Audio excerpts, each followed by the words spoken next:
नमस्ते, अभिवादन आपका इनोसेंट इन्वेस्टर के इस नए वीडियो में आपके लिए डिस्क्लेमर, उसके बाद बात करेंगे एचयूएल के रिजल्ट की, आईटीसी की भी बात करेंगे। आपको बने रहना है। एफएमसीजी सेगमेंट में आपको क्या स्ट्रैटेजी रखनी चाहिए, आप बने रहेंगे, आप सब कुछ जान पाएंगे। पहले रिजल्ट की बात करते हैं एचयूएल की। आप देखेंगे Q2 में इनका प्रॉफिट जो है वो 9% के आसपास बढ़ गया। 2009 करोड़ का इस बार इनको प्रॉफिट हुआ।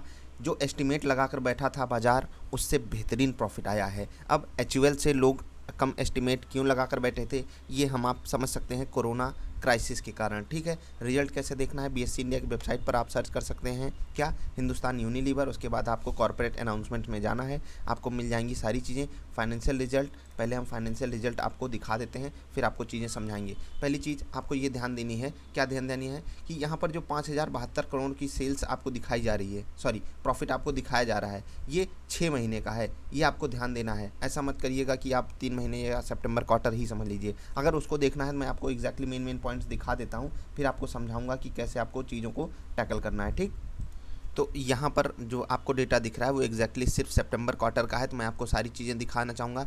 Profit after tax before exceptional items इनका 2035 करोड़ रुपए का है। इसको भी आप इग्नोर करना चाहो तो यहाँ पर आपको सिर्फ देखना है टैक्स वगैरह सारी चीज़ें देने के बाद 2009 करोड़ रुपए का इनका प्रॉफिट आया है।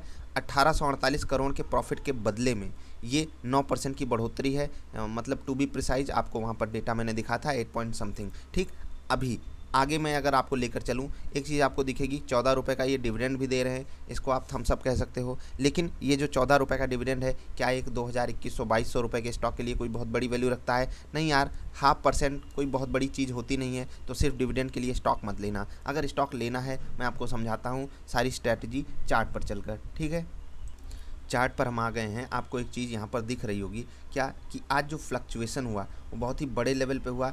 2140 रुपये से लेकर के 2200 रुपये तक इसने मूव दिखाया। अब ये मूव हमसे क्या कहता है? ये मूव ये कहता है कि रिजल्ट से पहले लोग अनसर्टेन थे कि क्या होने वाला है क्या नहीं। अभी रिजल्ट अच्छा आया है, क्या इसमें एक अप मूव आ सकता है? देखो, अगर बाजार का सच में एस्टीमेट नहीं फिट बैठा है, यानी कि बाजार कुछ बुरा सोच रही थी, यानी कि बहुत अच्छा रिजल्ट नहीं सोच रही थी, वो 2-3-4% की बढ़ोतरी सोच रही थी, या फिर वो फ्लैट कारोबार सोच रही थी, तो इसमें अप मूव आना तय है। हम स्ट्रैटेजी की अगर बात करें तो आपको अगर याद हो, क्या याद हो कि अभी कुछ दिन पहले, लगभग 15 दिन पहले, हमने एक वीडियो डाली थी कि अगर आप मेरी कनपटी पे बंदूक सटा दो और इतनी महंगी बाजार में भी कुछ लेने को कहो। मैंने 2-4 चीज़ें आपसे लेने को कही थी। उसमें हिंदुस्तान यूनिलीवर था, कोटक बैंक था। ठीक है, कोटक बैंक था। मैं आपको भारतीय एयरटेल भी लेने को बोला था। अभी देखिए वो प्राइस के नीचे चल रहा है, सिर्फ भारतीय एयरटेल। बाकी जितने भी स्टॉक्स मैंने आपको बताए थे सब ऊपर ऊपर ही चल रहे हैं, चाहे वो हिंदुस्तान यूनिलीवर हो, चाहे वो कोटक महिंद्रा बैंक हो, या अन्य जो स्टॉक्स बताए थे, आप वो वीडियो जाकर चेकआउट कर सकते हो।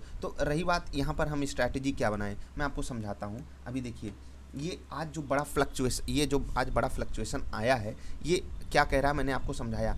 आगे की रणनीति आपको क्या बनानी है कि पिछले कुछ दिनों में एक बड़ा मूव आया है, 2000 से 2200 आ गया, यानी कि स्टॉक जो है वो 20% के आसपास मूव कर चुका है। पिछले एक महीने में 20% के आसपास अगर एक एफएमसीजी स्टॉक आपको मूव दे रहा है, एक बड़ी ब्लू चिप कंपनी मूव दे रही है, तो उसमें एक प्रॉफिट बुकिंग आप बिल्कुल एक्सपेक्ट कर सकते हो। एक बड़ा मूव आने से हम बिल्कुल ये इनकार नहीं कर रहे हैं कि एक बड़ा मूव आ जाएगा। उस बड़े मूव में आपको पार्टिसिपेशन करना है या नहीं, जो लोग मेरे कहने पे लिए हैं उनको प्रॉफिट बुकिंग करनी है, चाहे आप 2200 के आसपास कर पाओ, चाहे 2150 के आसपास कर पाओ, क्योंकि हम ठीक ठाक गेंस में हैं। आगे की स्ट्रैटेजी मैं आपको समझाता हूँ आईटीसी को लेकर। पहले हिंदुस्तान यूनिलीवर, ये जब भी आपको डिप्स में मिले, अच्छा स्टॉक है, आप बाई कर सकते हो। रिजल्ट पे मैंने क्या आपको करना है वो मैंने आपको समझा दिया, प्रॉफिट बुकिंग ही करनी है। ऐसा नहीं है कि आप हैवली अब रिजल्ट देखकर खरीदारी करने आ गए हो। ठीक, आईटीसी की बात करें, क्यों गिर रहा था, अभी इसमें मूव क्यों आ रहा है, तो यार इसकी बात तो अब क्या करें। पहली चीज़ मैं अगर आपको एक चीज़ बताना चाहूँ कि मैनेजमेंट भी इनका आके कहता है, क्या कहता है कि भैया हम खुद ही नहीं समझ पा रहे हैं कि हमारा स्टॉक ऐसे, मतलब ऐसे ऐसे फॉल क्यों दिखा रहा है, ये वाला फॉल क्यों आ रहा है इसमें। मतलब एक एनालिसिस होती है कि स्टॉक चलिए ऐसे गिर रहा है, फिर उसमें कोई बड़ी अच्छी न्यूज़ आई, वो एक बढ़िया अप मूव हमको लाकर दिखा दिया। लेकिन ये जो फॉल आ रहा है, ये आईटीसी की मैनेजमेंट को भी नहीं समझ में आ रहा कि ऐसा क्यों हो रहा है। खैर, ये अपनी अपनी बातें होती हैं, वो क्या कहना चाहते हैं। मैं आपसे एक चीज़ कहता हूँ कि ऑप्शंस में एक स्ट्रैटेजी होती है कि आप एक स्टॉक के प्राइस को अगर ये चाहते हो कि ऊपर जाए, तो आपके पास एक ऑप्शन होता है कि अगर वो प्राइस यहीं का यहीं रह जाता है, मैं फिर से आपको समझाता हूँ कि अगर आप ये देख रहे हो, मैं बिल्कुल एग्जैक्टली डेटा आपको समझा देता हूँ कि कोई स्टॉक है, वो आप अभी 100 रुपये पे चल रहा है, ठीक है, 100 रुपये पे चल रहा है, बहुत ध्यान से समझिएगा। आप ये सोच रहे हो कि वो 120 चला जाए, ठीक है, 120 चला जाए, लेकिन वो जो स्टॉक है वो बहुत ही कम वोलाटाइल है, बिल्कुल आईटीसी की तरह, वो एक रेंज में फंसा रह जाता है। 100 से 110 जाएगा, फिर वापस 100 आ जाएगा, मतलब 100 से 110 जाएगा, फिर वापस 100 आ जाएगा, मतलब घूम टहल के बात वहीं आ जाती है। तो आपके पास एक ऑप्शन में स्ट्रैटेजी होती है, आप कहेंगे मैं वो समझाऊंगा, कि जब तक वो स्टॉक 100 पे है आप पैसा कमाएंगे, 105 पे है आप पैसा कमाएंगे, 110 पे है आप पैसा कमाएंगे, और अगर 120 चला गया तो आप क्या करेंगे, वो स्टॉक अपने डिलीवरी उसमें उठा लेंगे, आप डिलीवरी उठा लेंगे, ठीक है, उस स्टॉक को आप डिलीवरी उठा लेंगे, क्योंकि आपको वो स्टॉक चाहिए था। आपने लोगों को क्या कहा कि मुझे ये लग रहा है कि ये स्टॉक अप मूव नहीं दिखा पाएगा, ये एक रेंज में फंसा रहेगा, इसलिए आपने ऐसा किया। ये एक स्ट्रैटेजी है। आपको अगर नहीं समझ में आई, मैं बिल्कुल आसान भाषा में समझाता हूँ कि अगर वो स्टॉक जहाँ है वहीं रह गया तो भी आपका फ़ायदा, थोड़ा बहुत ऊपर गया तो भी आपका फ़ायदा, अचानक से ऊपर चला गया, केवल इस केस में आपको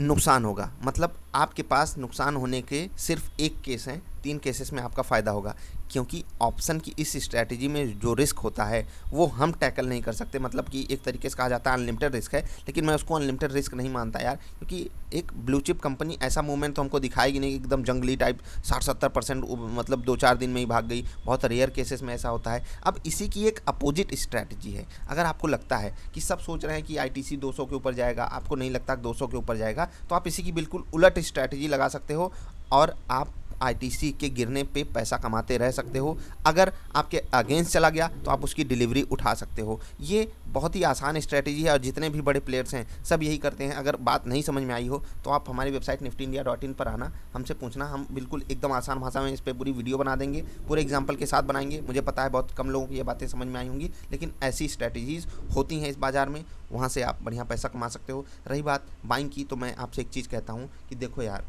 बहुत ध्यान से सुनना जो मैं बात बताने जा रहा हूँ। अगर आप रिलायंस का चार्ट उठाकर देखेंगे तो 2008 से, ठीक है, 2008 से मैं आपको अभी चार्ट नहीं दिखा रहा हूँ, और 2017 तक आप मान लीजिए कोई मूवमेंट ही नहीं आया था उस स्टॉक में।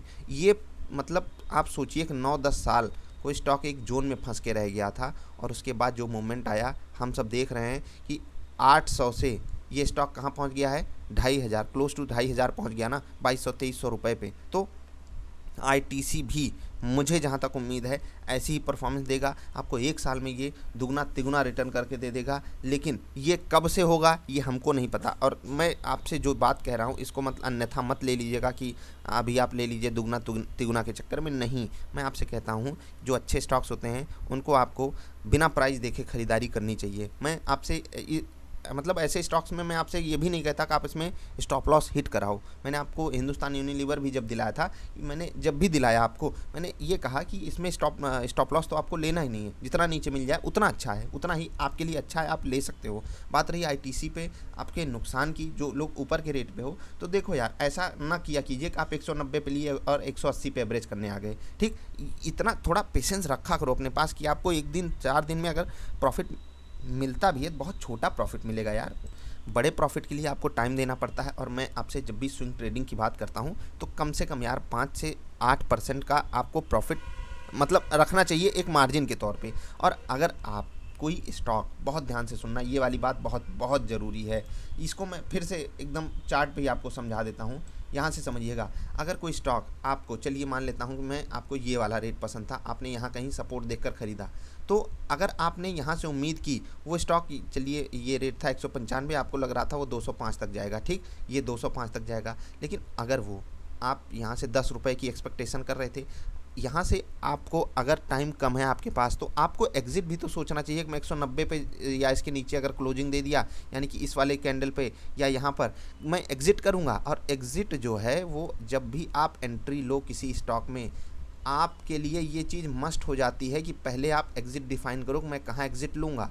जैसे मेरे लिए क्या है, मैंने आपको समझाया भी है कि आईटीसी अगर मैं 200-300 पे भी लिया हूँ तो भी मैं एग्ज़िट नहीं करने वाला, क्योंकि मुझे पता है इस स्टॉक में इतना पोटेंशियल है। अब बाज़ार की यही खूबी है यार कि जिसमें पोटेंशियल है वो ज़रूरी नहीं कि आपको वो आज ही अपना पोटेंशियल दिखा दे। समझिएगा बात को, आज ही अपना पोटेंशियल दिखा दे। जैसे कि मैंने अभी रिलायंस की बात की ना, जाकर चेक कीजिएगा उसका चार्ट यार, 10 साल एक जोन में फंसा रह गया, ऐसे ऐसे ऐसे ऐसे कर रहा था, और फिर जब ब्रेकआउट आया आप देखिए कैसे भागा है।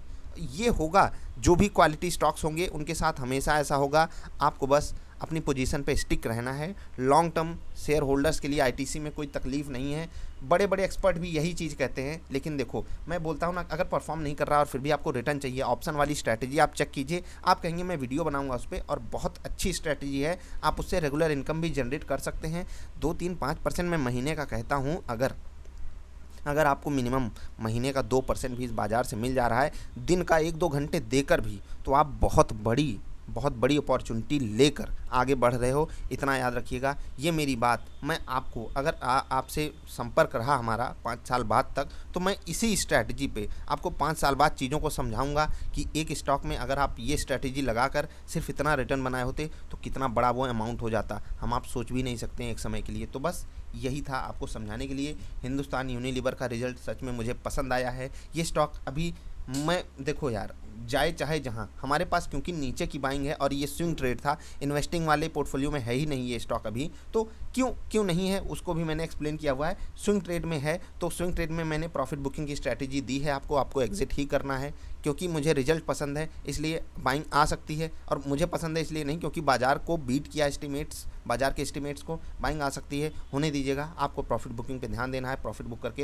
एग्जिट कीजिएगा। आईटीसी आपको नीचे के लेवल पे ही लेना है, और देखो नीचे के लेवल पे ही लेना है क्या मतलब क्या, अगर आपने एवरेज ऊपर किया हुआ है तो कोशिश किया करो जितना बेस्ट पॉसिबल आपको रेट मिल पाए वहीं एवरेज करो, हड़बड़ाओ मत, क्योंकि समय दोगे एक अच्छा रिटर्न आपको ला कर देगा। हिंदुस्तान यूनिलीवर अगर वापस हमको 2000 या उससे नीचे मिलेगा तब हम लेने की बात सोचेंगे, या फिर एक बार री रेटिंग होने देते हैं, कैसे सिचुएशन बनेगी डिविडेंड हो जाने के बाद, कहाँ पर ये स्टॉक ट्रेड करता रहेगा, बाजार का क्या मोमेंटम रहेगा, उस हिसाब से हम इसमें बाइंग अपॉर्चुनिटी ढूंढेंगे। अभी के लिए इतना ही, वीडियो लंबी हो गई उसके लिए माफ़ी। मिलेंगे फिर से किसी अच्छी वाली वीडियोज़ में, तब तक के लिए हंसते खेलते रहिए यार। वीडियो देखने के लिए आपका बहुत बहुत आभार। और हाँ, ऐसी एजुकेशनल वीडियोज़ बहुत कम लोग देखते हैं, और बात रही फॉलो करने की, तो बस यार 10-15 लोग भी अगर फॉलो करने लगे ना, मेरा काम सफल है।